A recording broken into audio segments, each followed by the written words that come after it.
And this is a CNN News 18 mega exclusive where we are learning, as per top government sources, we are learning that this particular defense deal is a new leap in Indian defense acquisition and the biggest deal so far for pilots and planners. This is also a big leap and an expansion of a platform that has already proven itself in demanding operational conditions. By choosing a direct government-to-government framework between India and France, New Delhi is aiming to cut years of procedural delays. Let me take this across to my colleague Anand Narasimhan, who's joining us on the broadcast. Anand, we're calling it a mother of all defense deals, and how important this one is for India and also vis-a-vis its relationship with France. Well, the government is very clearly saying that this is one of the biggest thrusts that it could get under the Make in India push. And that is because the direct government-to-government deal.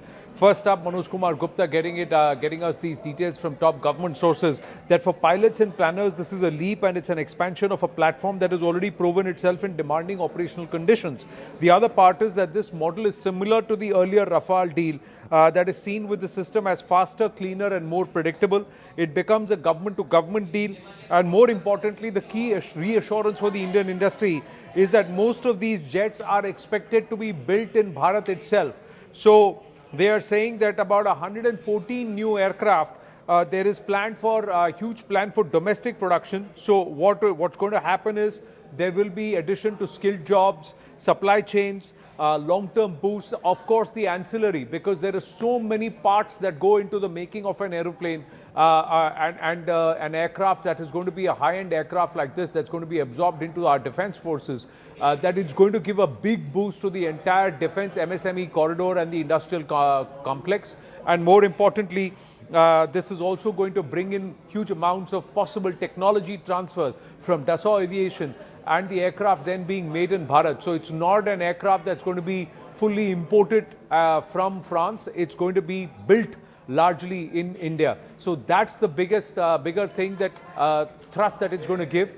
An aircraft industry and a deal like the Rafale deal, when it was signed, it perhaps somewhere rejuvenated or reignited the entire French economy. So imagine what boost it will give to Bharat and Bharat's ambitions as part of an integral part of the entire global military industrial complex. Right, absolutely. The last deal, Anand, was struck in 2024 when we are learning that 36 Rafales had come into India. Now we are talking about the naval variant, and here's where things get exciting and all the more important. We do know how the Indian Navy was lending a lot of impetus when the Operation Sindoor was ongoing. And now this kind of acquisition, a massive one, to the tune of over 63,000 crore rupees.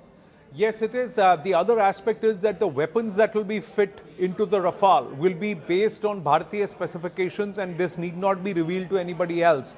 And these will be weapons developed, made in Bharat, the defense system, also the kind of specs that will be made.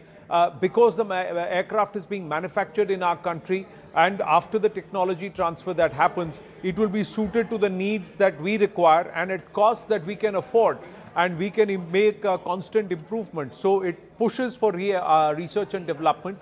It also pushes for domestic manufacturing. It also pushes for future innovation and moving towards 5.5 and 6 gen aircraft. The other aspect is that when aircraft are being bought for the Navy, we are also moving towards an integrated command system. We are also moving towards what patterns most armed forces across the world follow, where the Army, Navy and the Air Force seem to be integrated on platforms, be it land or sea.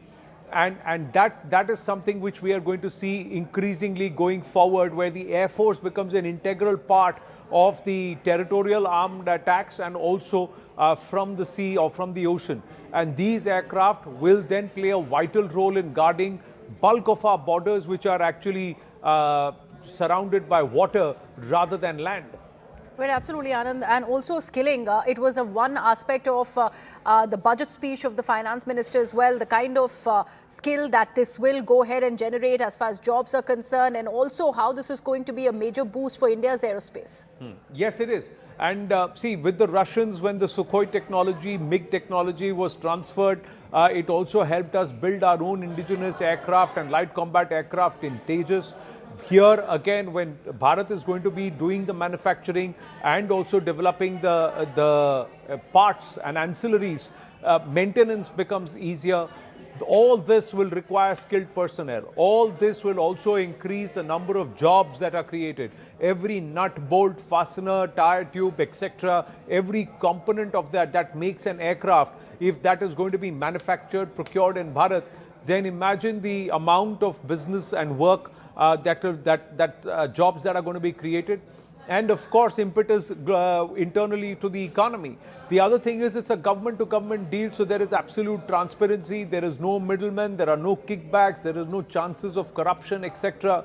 The other aspect is of technology transfer. Now, we are short of making our own engine. There are only 5 companies across the world that make the jet engine, and the jet engine is at the core of all that powers machines across the world, and especially when it comes to defense.